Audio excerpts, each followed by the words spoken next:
très sincèrement, nous soutenons ces initiatives. Elles sont importantes pour encourager nos entreprises à se tourner vers le commerce international, bien sûr, mais aussi l'e-commerce, à répondre positivement à toutes ces évolutions que l'on enregistre et qui accélèrent le rythme des affaires. Le monde n'a jamais été aussi proche finalement.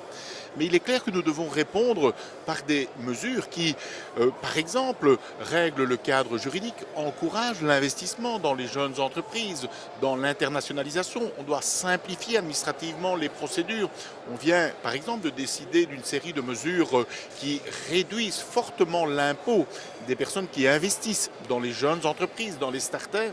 Il y a donc à la fois un état d'esprit, une mobilisation des entreprises et des mesures très concrètes. Ce que nous avons décidé aussi, c'est une large concertation.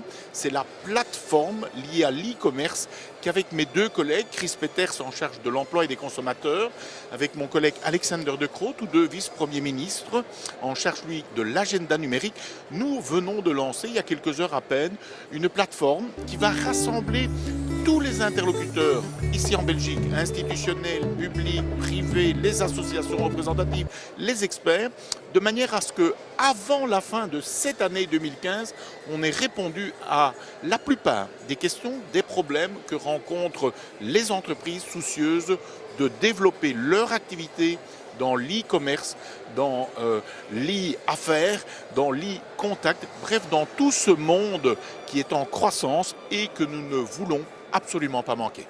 Je crois que c'était une excellente première journée. Je pense que c'était un essai. L'idée, c'était la seconde édition.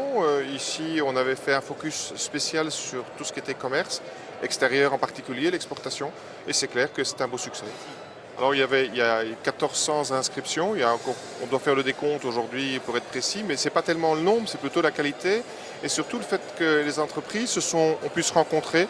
On a organisé et planifié toute une série de rendez-vous pour tout le monde et les gens ont pu bénéficier en fait de l'aide de toute une série de spécialistes, notamment, plus évidemment tous les ateliers qui étaient organisés, ce que vous voyez ici autour. Non, pas du tout. Je pense que l'Afrique est effectivement un pays extraordinaire. Si vous regardez le Ghana, 14% de croissance, plus du double de la Chine, en taux de croissance évidemment, parce que le marché est un peu plus petit. Mais vous avez aujourd'hui le Congo, Brazza.